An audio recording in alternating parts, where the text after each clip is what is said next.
A small, intelligent car named Brum, who lives in a motor museum, heads off into the big city in search of adventures. Brum meets new people and helps them as he explores the world. Where's he going to go? Like different car parks and stuff. He's a car. In the world of conspiracies, the supernatural, and the downright spooky, there are only two men who you can trust. Denis Lynn and Roger O'Sullivan. Or as they prefer to be called, the Unexplained Legends. In the 1940s, a man witnessed a bizarre incident on an island off the west coast of Ireland. What he saw would go on to baffle him for the rest of his life. This week on Unexplained Legends, the Aran Islands Alien Encounter. Well, I've actually got a weird fact for you. Do you know that the people who hijacked the plane on 9/11 were found watching Brum just before it? Is that true? Yeah. Oh, where did you find that out? I can't tell you. You can't reveal your sources, can you? It's like journalistic privilege, is it? Yeah, something like that. Welcome, listeners, to this week's episode of The Unexplained Legends. I'm Roger O'Sullivan, and with me, as always, is... Denis, expanding stomach Len. And together we are The Unexplained Legends. Why is your stomach expanding, Denis? Well, I can't measure how much pasta I'm meant to ingest at any one time. So. I saw that, right? Earlier, I saw you cooking pasta for yourself. And I saw you pour out an enormous plate of pasta. Stupid. Absolutely crazy. Mount pasta. Crazy plate. Do you know when I poured it out? Yeah. I was a little bit embarrassed. You should and have the been. air in the room changed. I knew you noticed because it kept coming out. You should have been embarrassed. You were rightly embarrassed. There's enough left on that plate now that could feed another individual person. A weak person. Well, a weak one? I thought you were saying for a week. No, wouldn't even feed me for a minute. You know what's even worse? What? I had to tell myself not to eat it all. No, you didn't. And my stomach is mangled now. Well then, come on, run through for the listener. Give us the recipe. Alright, the recipe is basically pasta, but you have to get it from 2 packets. So you have to get it from the fresh packet at the front of the cupboard, and then you reach into the back and thank the Lord that you don't have to use the macaroni shapes that you're storing on the top shelf. You're never really going to use unless you're in dire straits. Right. You add in the 2 little curly ones. Thank God they were the same. Different colours though, because one of them's gone off and covered in black dots. And then you just whack that in. Do it by eye. So and then you just wait until they get to the consistency that you like, which is usually about 5 minutes after I've popped it in there, just real crunch off of it, and then you just serve it up and you just keep on eating because you've an insatiable appetite and probably a tapeworm. And does that have all the nutrition that a growing adult might You don't need anything else other than pasta. Really? Yeah. Is that true? I get my pasta off my protein. Here's a good one for you. We should be sponsored by them. Here's a good one for you. You're in a bunker. Forget Desert Island Discs. 5 bunker meals. 1940 something. What? No. What? Oh, we're in a bunker. We're in a bunker. Yeah. You can only have 5 items in the bunker. Mm-hmm. What are you picking? Like so you have food items. So you have water, and you have cooking utensils, and you have salt and pepper and stuff like that. It's nothing. So you have like accoutrements and stuff. It's purely just your 5 things you're bringing. And this just keeps on like self-replicating. Yeah. These are the only 5 things that you stocked up on. Yeah. Rice, chicken. Okay. Curry, vegetables, and Neapolitan ice cream. They've all gone off. Sorry, man. No, they've all gone off. Sorry. I think you gave me too many choices. No, we checked and they've all gone off. You got a little package this week. I did. Yeah, and most other weeks.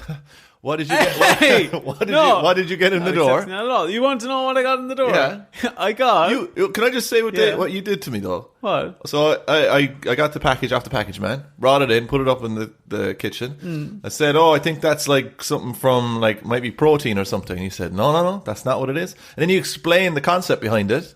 Never revealed what the item was. Oh, did I not? No, you didn't. So now for the listeners and me, what did you get in this mystery box? So for the listeners, I was ordering a Pokemon jumper. Yeah. I was ordering a Pokemon jumper, and the company I was ordering it from said, hey, would you like a free gift with your Pokemon jumper? Would I what? Yeah, of course I'll take a free gift. The free gift believe it or not, Dennis, was an unsold loot crate. If you remember that. A loot crate, like Loot a crate. gaming loot crate or something. Yeah, an unsold one from May 2019. That's the date that's on it. And they said, would you like this? And I said, what? More rubbish in my room? Yes, I'll take that. Thank you very much. Do you want to run down on what was in it then? Yes, please. Okay. An iron-on Overwatch patch. For your clothes. Yeah, for my clothing. So I'll put that on, I don't know, maybe a suit jacket? Yeah, nice. Maybe. Nice. Yeah, so, something like that. Maybe Tails, one of those jackets. Yes, very much so. Next thing was a really high detailed figurine of everyone's favorite superhero, Captain Marvel. Of course. I mean, Yeah. I was going to go Batman, Superman, Spider-Man, but yeah, No, there they were. Of course, it's Captain Marvel. And then, to be honest, actually quite a nice little pen.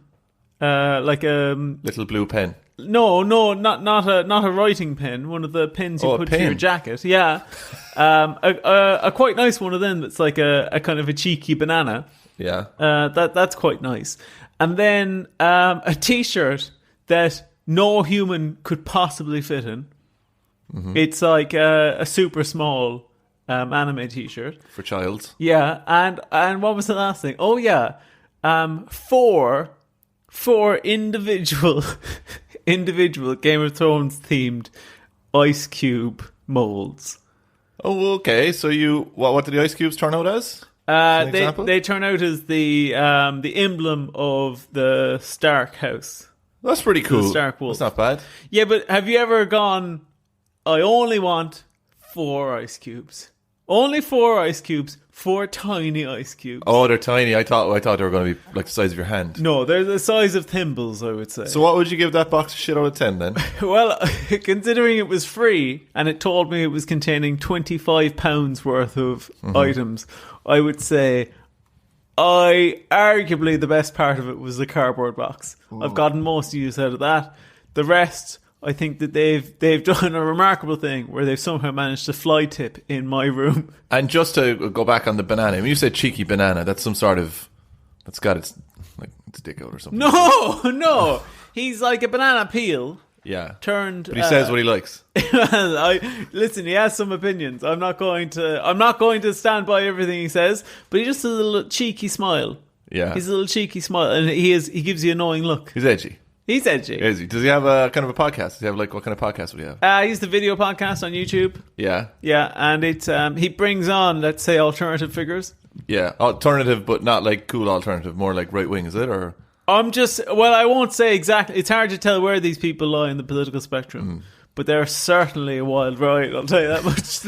All right, what are we doing this week? This week, Dennis, we're continuing our Irish theme. Here we go. March, isn't it? Yeah, for St. Patrick's Day. St. Patrick's Day. Which last week it took you, God only knows how long to figure out that it was this month. yeah, that it was the Irish theme month. Neither of us, as well, should I say, have any St. Patrick's Day gigs, to my knowledge. Nope, absolutely none. But here we are in London. Please, sir, I want some more. All right, so what are we doing this week? It's going to be Irish. Yeah, it's Irish themed, Dennis. Okay. What do you think it is? Well, because last week, what did we do?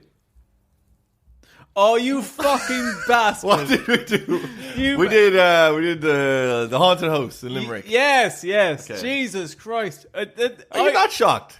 I am that shocked because I have to spend a week researching that. A week? Yeah, A week? and then I tell you, don't spend a and week. It goes in and out one ear. You come into me, you come into me, and you go, "We're in awful trouble." You're in awful trouble. We're in awful trouble. We've nothing done. All right, so last week we did the haunted house. Okay? Yeah. So this week we're going to go into some sort of that was Celtic mystery as well. So are we going to go creature? Creature? You're not quite creature. Aliens? Irish aliens. Here we go. Well, here we go. You've never heard Put of a that, pig under have my you? arm. I did a huge deep dive. I bought research material. Bought an actual book. A book with pages in it. Yeah, bought a book called Conspiracy of Silence. The Secrets of UFOs in Ireland. I think that's what it's called. Ooh. It really blew my mind. I read through it very quickly and picked up a few like great stories. And I'd say without a doubt we'll touch on stories of them from it in the future. But I picked my favourite one I came across. It's so unique as far as I'm concerned. And it really is, I think, quintessentially Irish. All right. Give us the title. What is the title? The title, Dennis. I've given it this title. Okay. The Aran Island Alien Encounter. Roger, what are you doing to me? I'm going to the Aran Islands on Friday. You're not. I am. Why are you doing? Why? I'm going there Friday. What? You never told me that. I'm going back for a stag. And we're going to the Aran Islands on Friday morning, 7:30. Are you serious? Yeah. Oh, that sends shivers up me goose now. I'm telling you, man. Oh my god. Which island is it? I can't tell you. You can't tell me. What do you mean? I can't tell you. This is more a conspiracy of silence right now. It'll become clear through the But story. we'll find out which one it is. The worst thing is that I don't even know which island we're going to. I can't say which one it happened on. I can't. Okay. Well, I think there's no better time to crack on with the lamestream narrative.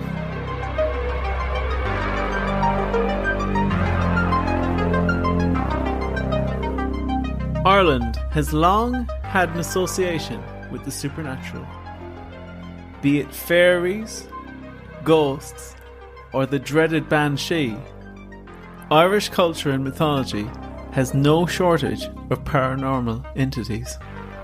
However, it is perhaps not as readily associated with the world of extraterrestrials.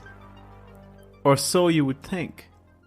Oh, no. I thought we were done there for a second. I thought the turkey was cooked. So you would think, though, Dennis, yeah? Because we said earlier that you did think it. But, actually, in fact, Ireland too has its own fair share of unearthly visitors. At one point, even forming its own clandestine research association. Why are you laughing at that? They're going to contact us. No, are they still active? No, they're not. They're not still active. Are they in jail? No, they're not. Okay. Clandestine Research Association called the Irish UFO Research Centre, a loose offshoot of the famous British UFO Research Association. Although seemingly no longer active, the IUFORC, catchy name. Can I just point out something there? Yeah. Right? I see what you're doing. What am I Can doing? you just read that last sentence again? Just so I don't wrong you. Although seemingly no. There. Although seemingly what? No longer active. Seemingly no longer active. Yeah. What are you trying to imply there? What? Do you think they've gone underground? I tried to contact them. I knew you would. Why do you want to bring that on us? Because I thought they'd be good to interview. I mean, they might be, but I don't want them outside our door every day of the week. Like. So the only website I could find that kind of referenced them is no longer active, no longer hosted. There is another group whose name I can't remember right now, but they seem to have taken over the mantle. So I might contact them. But they're different from this Irish UFO Research Centre. So basically, if you've not heard of the British UFO Research Association, BUFRA, some people call it, that's quite well known. That comes up in like UFO stuff frequently enough. It was a group of people, a group of Irish people that were associated with BUFRA, who started their own Irish version of it. Okay, and that's called what? The Irish Researching Aliens? It was called the Irish UFO Research Centre. Oh, okay. Have you never heard of the Irish Researching Aliens group, no? No, I haven't. That's funny. Yeah, no. That's strange. That's Yeah. strange. And you were laughing as well when I said I could see you laughing a little bit when I was talking about ghosts and fairies and stuff at the start. Well, I was laughing because it sounds, the way you're putting it, is that we're tripping over fairies and ghosts and goblins and stuff Oh, back we in are. Ireland. We are. More so than aliens and stuff. Okay, give me an example of happening to you. Fairy forts, man. Yeah, but an actual, like, did you encounter a fairy? Do you know, have you encountered anything that's backed up what you just said in the start? I've 'Cause it sounds like there's, like, you know, like in the morning there's rush hour, like there's. I'm sure they've been about. I might not have noticed them if I was busy, but like they're definitely, you know, fairies were everywhere growing up. I've never seen one. I mean, yes, there is a fairy fort right next to my house. Yeah. I understand that, but I've never seen any fairies. I've never seen any of these spooky things? No. What's the most Irishy thing of that nature that's happened to you? Oh, I would say not me directly, but my dad, and I think his dad both had stories of seeing. Have you ever come across Jack-o'-lantern? No. That's like do you know Will o' the Wisp? No. No, okay, he's his friend. No, it's like bog lights. Okay. And seeing like unearthly lights moving around in the bogs. And that's like bogmen going around with torches or something, is it? It's bog spirits, yeah. Okay. But they need a lamp. They have an unearthly lamp that they use. You think they'd just have night vision or something, wouldn't you? No, because you have to think part of it is kind of spooking us as well. That's what they're out to do, like. That's part of it. Of course it is. Yeah. They don't have much else to do. It's like a scheme. Yeah, of course, like that's going to be part of it. I think as well, fairy forts definitely featured a lot growing up in my childhood. We'd talk about them a lot. I accidentally peed on one. You told me this before, yeah. Yeah. And have you had bad luck since? No, everything's going great. What are you laughing at? Yeah, oh, yeah. You haven't little had, bollocks. You haven't had the best. You haven't had the best look. No, I probably not. But like, I mean, it could be worse. Sure, it could be. It could be worse. Oh right? yeah. It could be. Worse. It could be worse. Yeah. But when you're theoretically, I could be dead. when you're back home now again, next time you're back visiting, I'll suck the piss out of the fairy fort. Yeah, I'd maybe make a bit of an offering, or I'd try to make peace. When I wrote that first sentence there, I did think if this was written by anyone other than me or an Irish person, I would lose my fucking mind. Yeah, I was quite worried about like how jiggery pokery we were going to go with this. Yeah, but I thought it was good to play up that stuff because if we're being totally frank, to be serious here for a second, that stuff, if I talked to my parents about fairies or ghosts or the banshee, my parents would not bat an eyelid. If I told them a story about a friend of mine who saw the banshee, my parents would take that relatively seriously. I'm not messing. They would. Yeah. If I told them about a friend of mine who was abducted by aliens, they'd laugh me out of the house. I understand that. Yeah. I totally get that. Yeah. So what are you doing now? Well, what was you're basically saying you don't want to lose your like that kind of demographic off the bat. But my point is that I am trying to explain when I talk about the UFO story. I'm trying to explain the fact that it's like it's like culturally you're trying to explain it, is it? Like Yeah, you're just trying to give a background. You don't actually believe any of that stuff, is what you're saying. I'm not saying. Why that. are you laughing? I'm not. Here, don't double negative me, man. No, I'm not going to say whether I do or don't believe in any of those things. Okay. Right, but my point is that the general. But don't you have to believe in these things? I do. I potentially do or don't, depending on the story. Okay, fairies. Do you believe in them? If the story is good enough, I believe in it. Do you think fairies build fairy forts? Well, no, actually, not exactly. Oh, really? I think that fairy forts are built to appease the fairies. Okay, all right. So, but they were built in, as to what the people thought at the time was a real threat, which you believe in was the fairies. Potentially, yeah. No fucking potentialies. Go on, carry on. Listen, right? The whole point with that was purely just to say that stuff is very culturally important in Ireland. Yeah, and people do buy but into you it. don't believe it. Listen, I'm not going to step on anyone's beliefs. Least of all my own. Yeah, you have to step on some people's beliefs. You can't let everyone away with it. Back to the Irish UFO Research Centre, right? So, although seemingly no longer active, the IUFORC,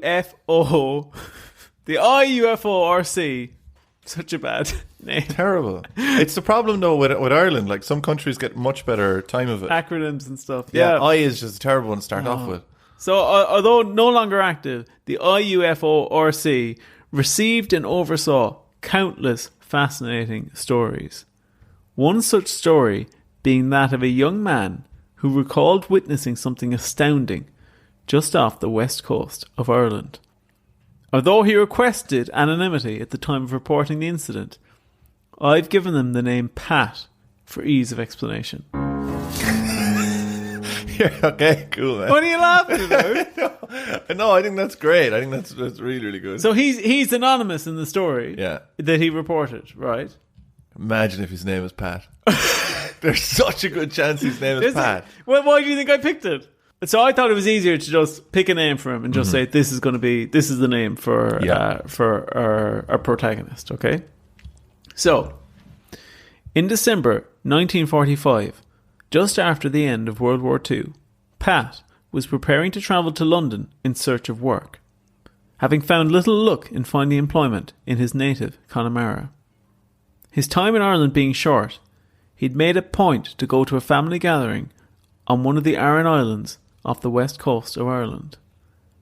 While there was much drink and merriment to be had, Pat had been sure to keep his drinking to a minimum, as he had an appointment with a local ferryman at midnight that night in order to get back to the mainland. You said ferryman, yeah? Ferryman, yeah. Okay, not ferryman. Not ferryman, no. So, he had an appointment at midnight that night with a local ferryman to get back to the mainland. And many a man had fallen afoul of their own drunken timekeeping, only to be stranded on the island for days. That's going to be you. That's not going to happen to me. That's going to be That's not you. going to happen to me. You are a nightmare going places with. A nightmare? A Yeah. nightmare going places Yeah. with? You. What do you mean? No, if you have to travel somewhere time sensitive with you, like let's say getting a flight or getting a train somewhere or something, you will not have anything planned for 3 weeks, a month in a row, and then for some reason you will go on like the mother of all benders the night before the flight schedule. And won't be able to get out of it. No, and you'll go, oh, sorry, man, I really have to go. Why do you have to go? I really want to go. Yeah, which is, I mean, within my rights. Yeah, and then you will turn up with seconds to go before the flight. Have I ever missed a flight?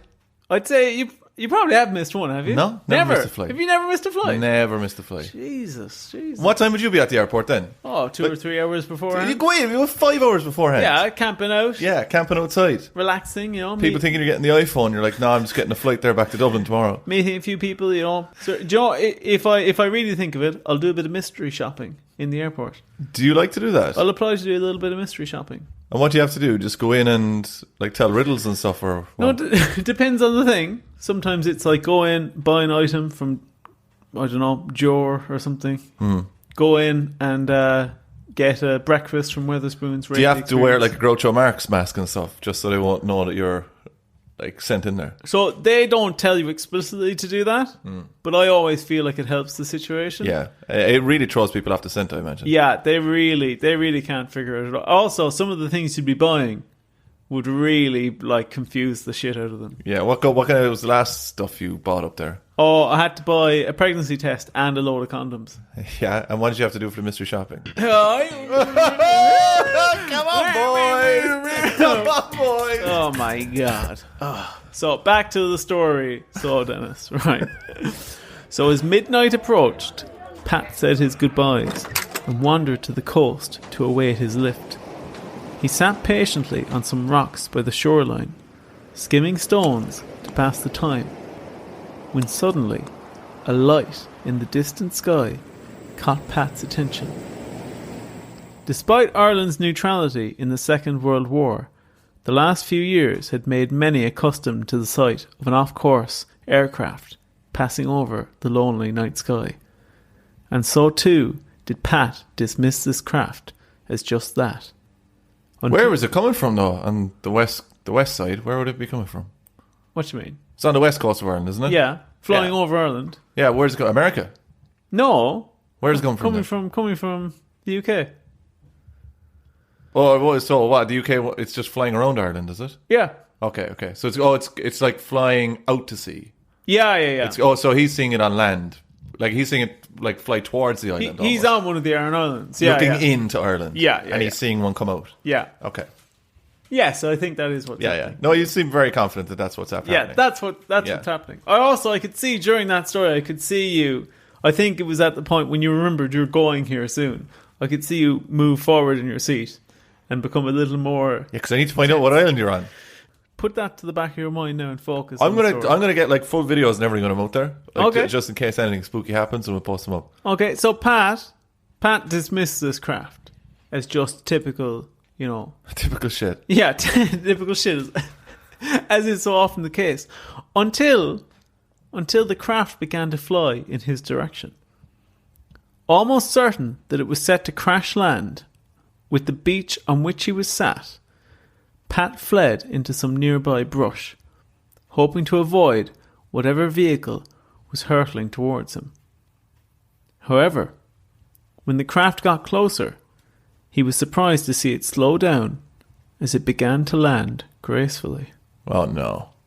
Must be a glider or something, is it? Do you think so? Yeah, it must be a glider. Is that what you're thinking? With an alien in it. Well, listen. Calm down. Okay. Don't get ahead of yourself now. Now that he got a better look at it, it also struck him as incredibly unusual. With an almost rectangular base, flanked by bright purple lights, and topped with a silvery dome, it made a sound like a drill as it landed on the shoreline. That's quite creepy, actually, that sound. I like when there's unusual sounds associated with kind of alien stuff. So you were just picturing craft is coming down. What's the noise to you? What's it sounding like? Something along that. Which must be its anti-gravity propulsion system. Here we go. I mean, if we're going to guess it's anything, it's Here we go. You've learned a lot in the last year. I have. This time last year, if I was to bring this up to you, this noise to you, you wouldn't have had a clue. I wouldn't have a clue. But now I have all this amazing information that I can use every day. Now you have the true technical terminology, and I would say a good working knowledge of how the craft maneuvers itself. Yeah, just as good as everyone else, I'd say. Yeah. You know what I have a terrible fear of? What? Is when planes are flying overhead, and I'm convinced that they're crashing. Really? Do you ever be around in a city somewhere, like maybe Cork back home, and a plane flies particularly low, and you're just like, that's gone. That's gone down. That's gone down. It's too low. I'd say, I'll be honest with you, I think it in London way more often than I think it back home. I wonder as well, like as a pilot, right? Now, obviously, there is a way of doing this, so questioning this is kind of even futile. Yeah. Could you imagine landing your first plane? Oh, like I have to get that out of my head sometimes when I'm in the back of a plane. Like you're assuming that the pilot is just like the perfect individual, but he's got some problems. Like, imagine this for you, right? Imagine you're taking off on a flight. Let's say it's a flight to Spain or something like that. So it's not that long enough to like really. You'd be looking forward to the cart, like. Yeah, you'd be mulling stuff over in your brain, right? And imagine if as you're taking off, the captain goes, and I'd just like to say, how excited I am to be flying my first ever commercial flight. Get me off the fucking Would thing you really right be now. like, no? Get me. I think they should tell you, or discount your tickets or something. Do you think so, yeah? Yeah, absolutely. So, as we said, Dennis, it was a silvery domed object coming down and landing on the beach. And it made a drill noise as it was landing. Pat thought to himself, this was no Spitfire for sure. But he was still thinking it was perhaps some form of foreign military craft. Wait, you're saying things like, he thought it was no Spitfire and all this, right? Yeah. Assuming that he knew what a Spitfire was, which, he did, yeah. Wouldn't be a crazy leap. But where's this record? Are you making this up? Are you putting thoughts in this guy's head? No. But this is actually things that he was interviewed afterwards and put down in a statement. Yeah. Really? Yeah, 100%. Because it sounds like a novel. No, that's just my writing. Okay. It's just that evocative. Okay, yeah. But he genuinely... That's one word for it, yeah. What's that supposed to mean? Don't look so heartbroken. I meant to challenge you on this. No, he genuinely... if you let me finish, you were going to hear. But genuinely, he thought this is a plane landing first. Yeah. That's what he thought. Or a plane crashing. No, I totally understand Yeah. that. It just sounds like this is like his diary or something, as it's happening in present time or something. So I don't get this. I'm being hauled over the coals for being too good at writing. That's what's happening here. No. What you're being hauled over for is for potentially making up things. I'm not making stuff up. Okay. These are his thoughts interpreted through my writing. Okay. So, but still retaining the truth and the spirit of them is there. No. The spirit of them. The spirit of them is intact. Have you got Italian? What is wrong? Why is your hand shaking at me like that? I'm telling you, the spirit of his thoughts. Okay. I haven't changed an ounce of the spirit. Okay. An ounce of the spirit. That's great. That is all I have. Brilliant. No, I'm telling you. What do you think's wrong with this? You know exactly what I think is wrong with this. I don't. It's just you're inside in your room at night and you're going, God, this sounds great. I'll just keep on writing thoughts inside this man's head. No. No, so that's all I want to clear up. If you're just saying that this is all based on fact, that this guy said at one point, perfect. This is based on fact. Okay. And is fact. Yes. Totally. Absolutely fact. Brilliant. So, it was at this point, right? Pat was thinking, right? Perhaps this was some form of foreign military, which he hadn't encountered before. Mm-hmm. So he was thinking it's definitely not a Spitfire, but he's still thinking, oh well, it must be a terrestrial craft. Must be the Germans. And to be honest, there was a lot of Germans crash landed in Ireland. Yeah. During World War II. Yes. So he thought maybe this is, even though the war is just coming to an end, maybe it's like, maybe it's the remnants of, maybe it's a rogue German plane. Yeah, maybe this guy's trying to get out of there before the end of the war or something. Yeah, something like that. So Pat's kind of open to what's going on here. So he's handling it very well. He is, yeah. He is. He's handling it well up until now. Okay. Right, but I'm just saying, strap in. That's all I'm going to say. Well, I mean, he is hiding in a bush as well, so, I mean, it's 50-50. Yeah, but we'd all do that. Yeah, we'd all do that. Just as Pat was considering approaching the vehicle, it lifted once more and made its way slightly further inland. So it just lifted clean up off the ground. And getting a better spot. Yeah, and landed a bit further in ground. Although still within clear sight of Pat. He continued to hide as a hatch slid open on the side of the craft. He peeked out, anxious to see the uniforms of the servicemen inside. However, he nearly fainted when he saw what emerged from the craft were no servicemen indeed, but some form of unearthly being which Pat had never witnessed before. Oh no, can't believe it. Well, what was the description of these beings? His description was standard UFO stuff, really. Standard? Oh, come on. He'd no description of them. He just said they're unearthly. Small. Is this the middle of the night? This is midnight. Yeah. Your man's been drinking all day in the Aran Islands. No, because if you remember, I said he hadn't been drinking that much. Okay. All right, but back then, not that much. It was probably like, 10 pints of stout? No, he hadn't been drinking that much at all because he was worried about missing the ferryman. Okay, all right. And he said that as well, I suppose, did he? He definitely said that. Okay, wow. Is Pat still alive? Hardly. He's not alive anymore, unfortunately. R.I.P. Pat. All right. Get that on a t-shirt. Okay, so he's been drinking for most of the day. He's at one or two. And he's waiting for a ferry. He's waiting for a ferry, man. The way you said it sounded like you were drinking. He's at work. He's at one or two. Right, he's waiting for a ferryman. Okay. We've all been there. A friend of mine, before we were trying to get into a club in Cork when we were really young, and he was absolutely twisted drunk. So he was, I think, going to college in Limerick at the time. We said, look, it's not like Limerick now, right? We can just waddle in any state. Like, you got to have your little thing for the bouncers. It's like a little game we play. Just, they're going to ask you how much you had to drink and just say one or two, right? And you'll get in, right? And he goes, okay, grand, whatever. So we go up to the bouncer. We've been lining up for absolutely ages. And the bouncer goes, how much you after drinking? And he goes, 2 or 12. For decades, nightclub bouncers were the muscle men in black who let their fists do all the talking. I broke more jaws than fucking Valentino broke hearts. But times have changed. If someone was to come to me and say, do you supply bouncers?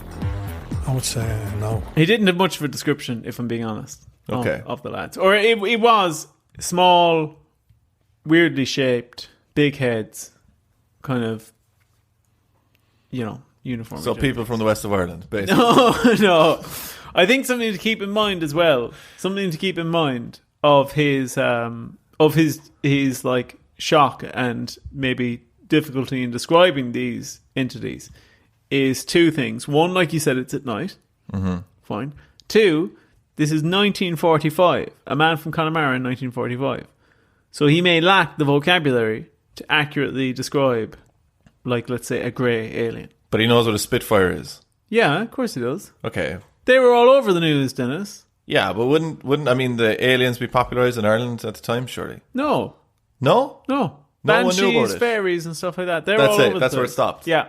But no one was reading any pulp novels about aliens or anything like that. No, I think actually, if I remember correctly, De Valera banned aliens. He would, yeah. He banned the talk of aliens. Just Dance at the Crossroads, no Yeah. aliens. He said specifically no UFOs at the crossroads.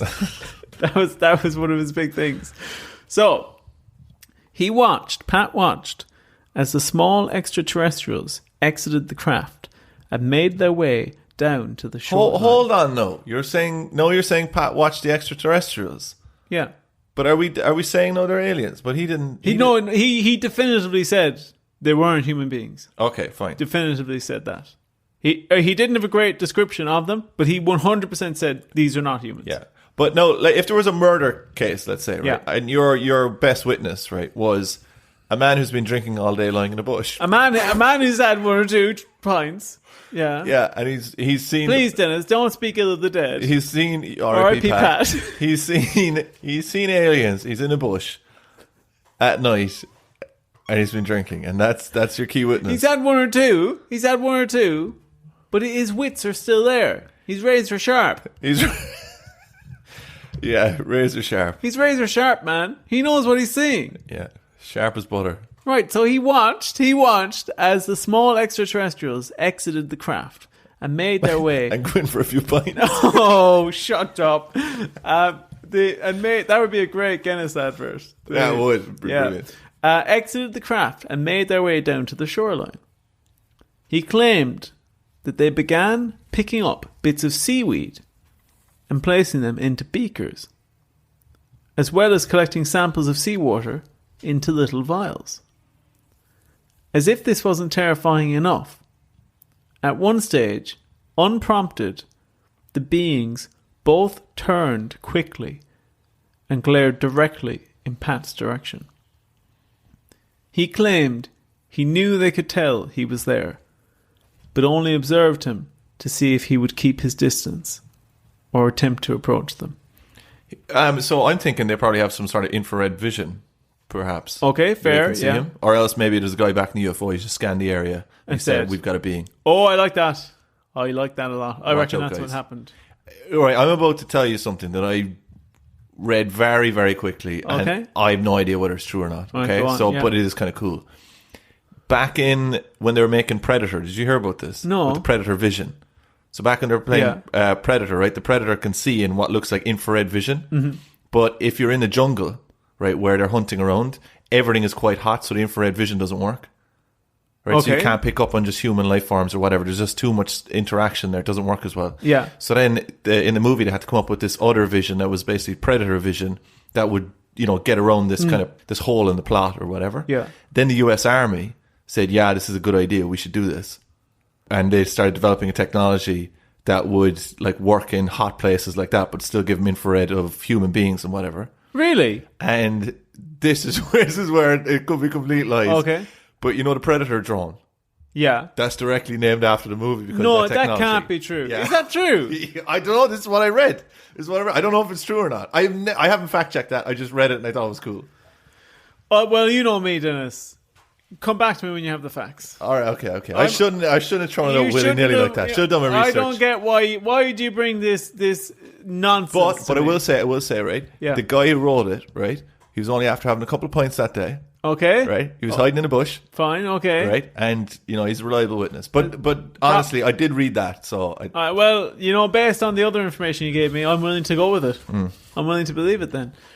Right, once the beings, Dennis, after they'd picked up their samples of the Aran Islands, once they'd completed collecting those, they returned to their ship and left as quickly as they had come. Still in shock from the incident, Pat stayed frozen in fear, where he crouched hid in the bush, until brought back to earth by the sloshing of the ferryman as he rowed near the shore. As he approached, he asked Pat if he'd seen a ghost, as he looked so white. Soon after this, Pat would move to London and rarely speak of the event ever again. Until that is, on one chance visit home in 1976, when he would write a letter to researcher Larry Manny confiding the story to him. Although he refused to give his real name, the researcher did meet and corroborate the story with the man.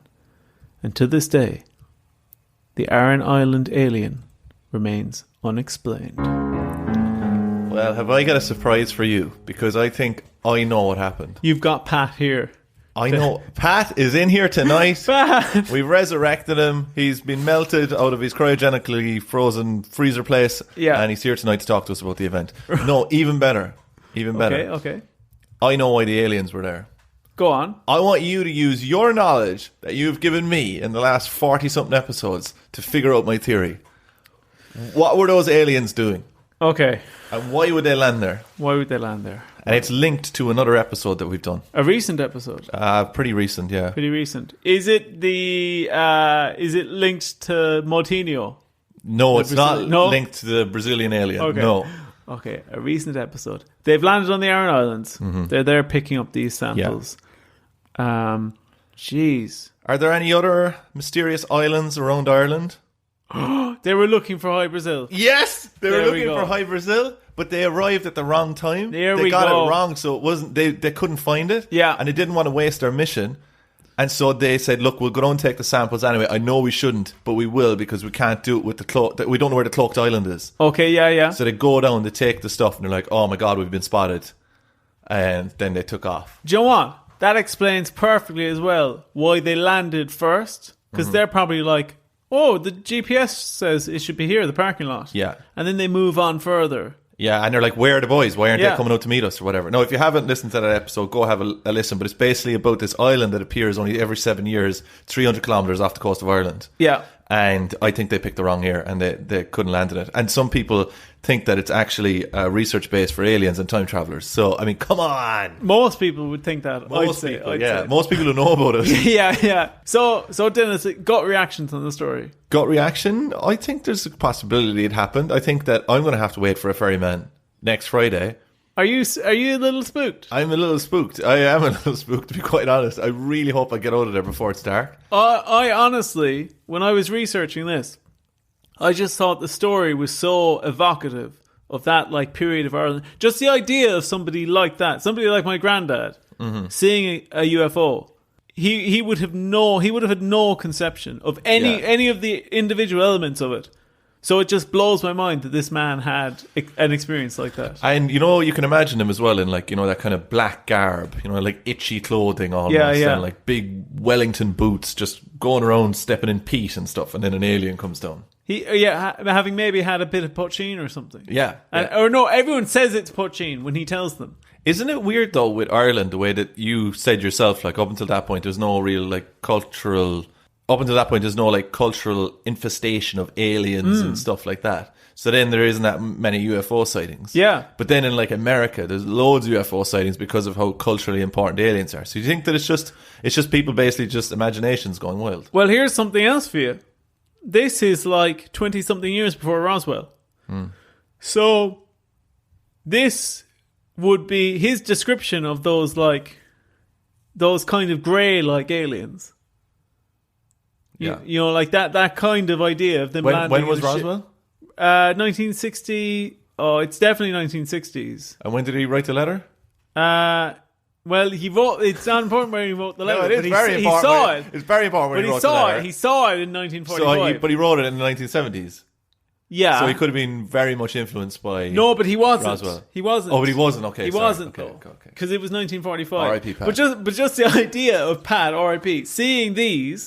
Seeing these aliens before he was even consciously aware of what they might have been, it must have blown his mind. Yeah, no, I think it did. Yeah, it completely did. I think it's very cool having aliens interacting with Pete Bog Ireland. At that point, is it the main island that he went to? Is that or do we know? He wouldn't specify because he wanted to keep his identity.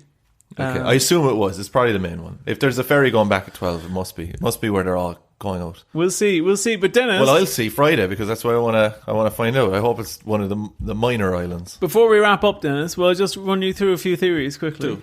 Okay, so first theory, it was fairies. It's fairies. It was Are fairies. you just? Have you just written theory and then like dash fairies? Second theory is a bunch of banshees. Bunch of banshees. Because for a long time in this episode you were saying the banshee. But this was Singular. a bunch of them. A bunch of them. Because it was around Christmas, so maybe they were doing, or like Christmas drinks or something. Oh, right, they're all just getting They're on together. their work too, yeah. As people come back from, Banshees come back from New Zealand and America and That's stuff. exactly it.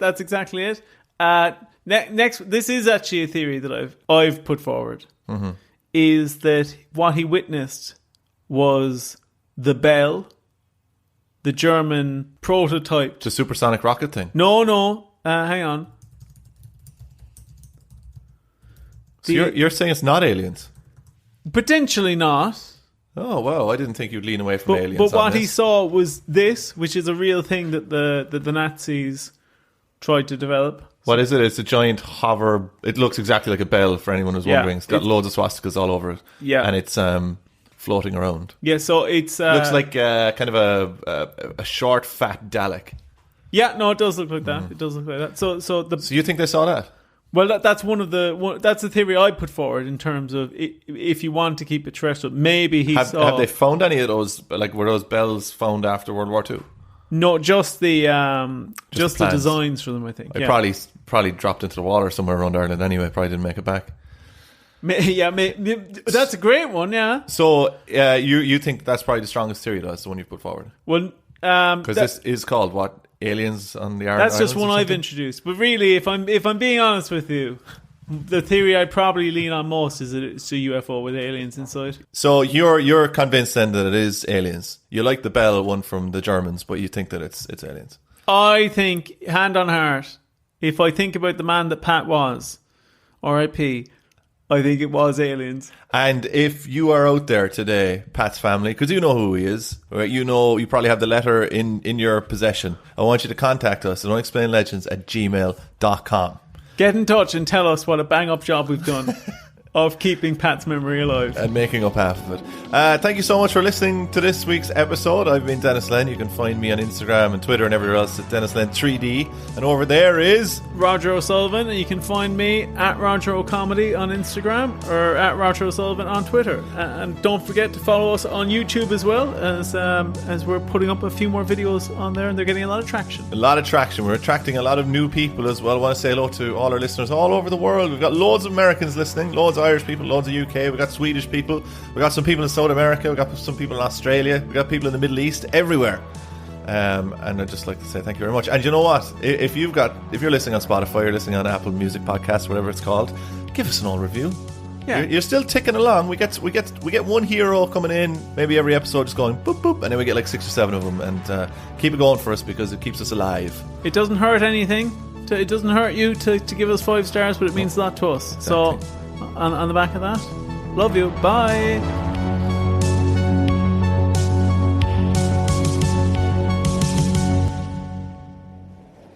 Earthling, hiding behind that bush. Do you know anywhere good for a pint around here? A proper local, not just a tourist trap, please.